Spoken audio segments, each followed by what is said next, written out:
Hey guys, today we're going to be talking about 12.4, which is Algebraic Representations of Transformations.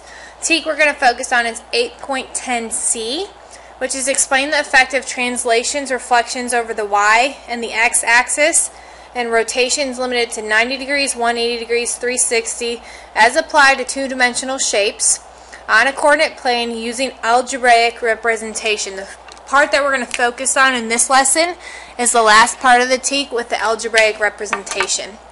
Okay, so for translations, we have to identify what's actually happening to that two-dimensional shape as it's being translated through an actual algebraic rule. So for instance, if something is moving to the right, let's say 5 units, okay, the coordinate that it's going to affect is going to be the x, because remember on our coordinate grid, the x-axis goes left to right. So if my figure moves to the right, I'm going to be moving a positive number of units. If my figure is moving to the left, I'm going to be subtracting because I'm going into the negative numbers. So the algebraic rule for moving to the right would be x plus the number and y stays the same. If it's moving to the left, it's x minus the number and y stays the same. So if I'm going to the right, I'm adding numbers, okay, and if I'm going to the left, I'm subtracting the number from the original x-coordinate. Okay, now let's look at the y-coordinate. So if a number is added to the y-coordinate, just like our y-axis, I'm going up, okay, so my algebraic reasoning should be x stays the same and then y plus a number. If it's y minus a number, I'm moving that original two-dimensional shape down on the coordinate grid. Okay, so to fill out these, if it's translated left or right, the x-coordinate is affected, just like on our x-axis. I move left to right. If it's translated up or down, the y-coordinate is going to be affected. So make sure you have that written down.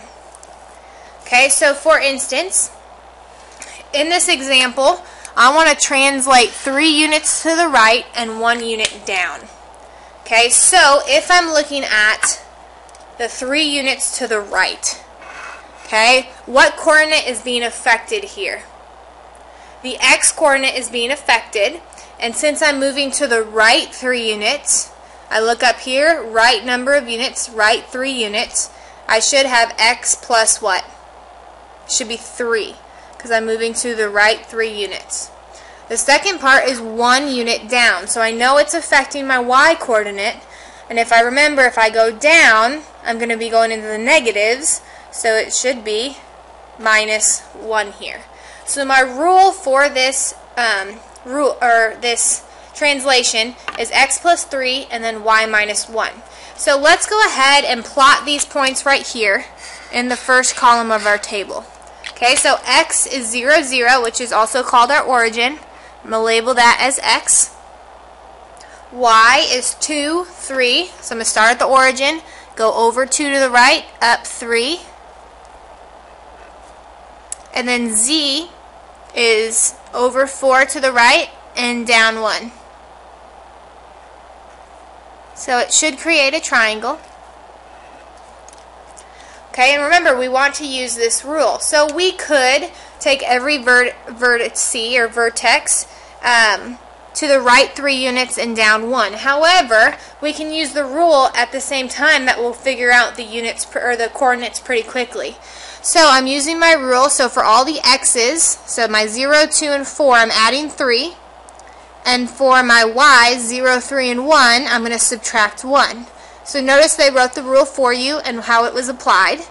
Now let's write the vertices of our new coordinates, or our primes. So 0 plus 3 is 3. 0 minus 1 is negative 1. So the new coordinate for x prime is 3, comma, negative 1. I'm going to go ahead and plot that. I'm going to put it in black. So I'm going to go over 3, down 1. Okay, so this is my x prime. Okay, the next one, I add 3 to the x, so 2 plus 3 is 5. 3 minus 1 is what? 2. So my next for y prime is over 5 up 2. Okay, and this would be y prime. And the last one is 4 plus 3 is 7. Negative 1 minus 1 is going to be negative 2. Keep it, change it, change it. So negative 1 plus negative 1 is negative 2. So I'm going to go over 7 and down 2. That's z prime.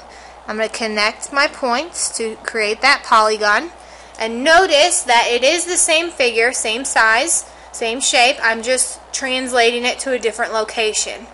Okay? And if I go back and check, I should be moving to the right 3. 1, 2, 3, and down 1. Right 3, 1, 2, 3, down 1. Right 3, 1, 2, 3, and down 1. So I know I did that correctly. So that's how you write an algebraic rule for translations. Now let's look at reflections. Okay, so for reflections, if I reflect it across the x-axis, okay, remember our x-axis is going to be what is horizontal from left to right. Okay, the rule from my original coordinate, xy, that's the original, I'm going to just make, I'm going to put original here, I'm going to make the y a negative, so that's the only difference here. Now, if I reflect it over the y-axis, y-axis goes up and down, it's my vertical line. Okay, my original stays the same, but what do I have to change? This time, I make the x negative. Okay, so looking at this example, here is my original rectangle, RSTU, and here is my new one. So I definitely reflected it. Notice the original coordinates of my purple rectangle. Check those to make sure they're the same. Okay, now to get to the new one, okay, I want to reflect it over the y-axis.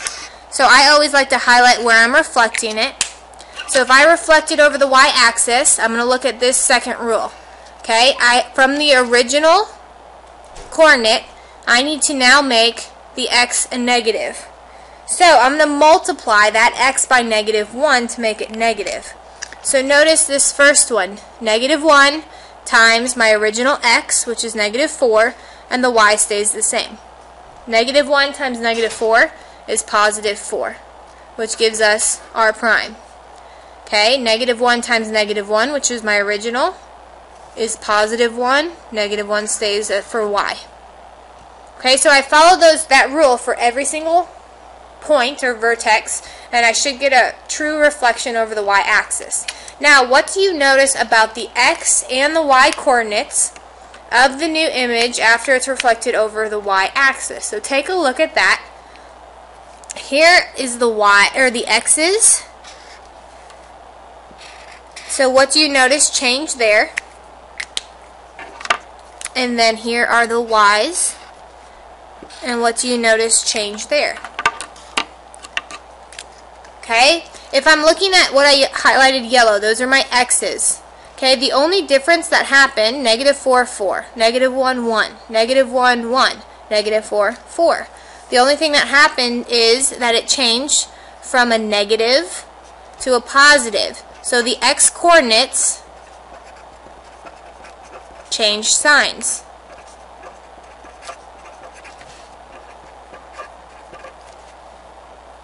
Okay, what about the y coordinates? So it went from negative 1, negative 1, negative 1, negative 1, negative 3, negative 3, and negative 3, negative 3. What happened? The y coordinates stayed the same.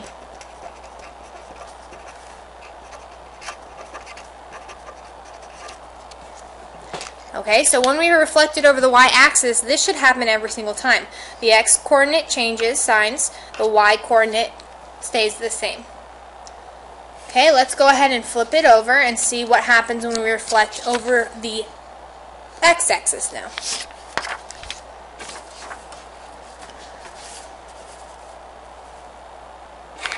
Okay, so now we're looking at reflecting over the x-axis. So I'm going to go ahead and highlight where I'm reflecting it over. These are my original points, the vertices of the rectangle RSTU. I'm going to apply Now the rule where since I'm reflecting over the x-axis, my rule is now I have to multiply -1 times y. So I wrote the first one for you. Let's fill out the rest of this rule. So for vertex S, okay, the x stays the same. So in this case, -1 stays the same for x. Then I'm multiplying the y coordinate by -1. So go ahead and write that down. Okay, t, x stays the same, so -1 stays the same. The y coordinate I'm going to multiply by -1, so it should be -1 times -3. And then for vertex u, again the x coordinate stays the same, and the y coordinate, which is -3, is multiplied by -1. So now, if I figure out the new vertices of this rectangle, I'm going to figure this out. -4 doesn't change. However, -1 times -1 makes a +1. Okay, for S prime, I have -1 as the x coordinate. -1 times -1 is a +1. For T prime, -1 is our original x coordinate, that doesn't change. -1 times -3 is +3. And U prime should be -4, +3. Go ahead and plot those and see if it is a true reflection over the x-axis.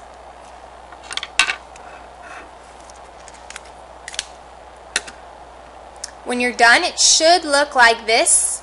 Again, if I double check my work, I remember reflection is the same distance away from that line of reflection. So R is about 1 unit away, or 1 unit below the line of reflection, so it should be 1 unit above the line of reflection, which is correct. I could check all my points to make sure. Okay, so this question asks, what do you notice about the x and the y coordinates of the new image reflected over the x-axis? I forgot the letter x there. Okay, so again, I'm looking at my x's and comparing those. And then I'm going to look at my y's from the original to the new, and also looking at those. So what can we conclude about the x coordinates? -4, -4, -1, -1. What happens to our x coordinates? Nothing, right? The x coordinates stay the same this time. So when it's reflected over the x-axis, the x coordinates stay the same. Okay, what happens to those y coordinates? -1, +1, -1, +1, -3, +3, -3, +3. Now the y coordinates just change the sign. Alright, now let's take a look at our last transformation, which is rotation. Okay, here are the rules for rotation. Notice that these rotation rules, 90 degrees clockwise, 90 degrees counterclockwise, and 180 degrees. Okay, so if I'm looking at these rules, notice what happens from the original xy to the new xy. If I look at 90 degrees clockwise, they flip-flop positions and the x turns negative. If it's 90% counterclockwise, my original, they flip-flop positions again, but the y is negative. And if it's 180 degrees, which is just turning halfway, both my x and my y turn negative. Now let's go over clockwise and counterclockwise. If I'm looking at a clock, it's going to go in the direction at which our time does. So from 1 o'clock it goes to 2 o'clock, to 3 o'clock, to 4 o'clock. So clockwise would go just like how we read a clock.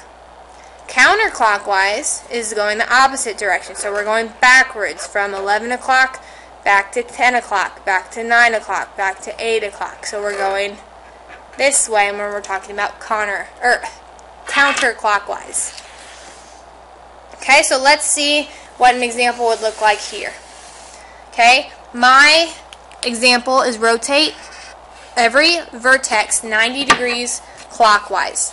So again, if I'm looking at my rule here, I'm looking at this one, 90 degrees clockwise. Okay, here are my points for A, B, C, and D. The rule here, again, is I flip-flop my X and my Y. and my x becomes negative. So I multiply that again by -1. So notice the steps that they took. They flip-flop my x and my y. So my y is now my x, y is my x, y is my x, y is my x. And then I'm multiplying my x by a negative number, which means ultimately it will turn to the opposite sign. So my new point for A prime is 2, 4. I'm going to go ahead and plot that. So over 2, up 4, and that's A prime. B prime, 4 stays the same. -1 times -3 is +3. So I'm going to go over 4, up 3. That would be B prime. C prime, my y is now my x. So 3 stays the same. -1 times 2 is -2. So I'm going to go to the right 3 and down 2. And label that C prime. My last one is 0 stays as my x because I flip-flopped it. Remember, my y is now my x. -1 times 0 is going to be 0. So that's going to be D prime. Now when I connect my points, it should make that same figure. However, I'm just rotating it 90 degrees clockwise. So again, if I draw my clock, act as if this is 12 o'clock. I'm going clockwise, so I should be going this way. 90 degrees would be about 3 o'clock here. We will see you tomorrow. Have a great evening.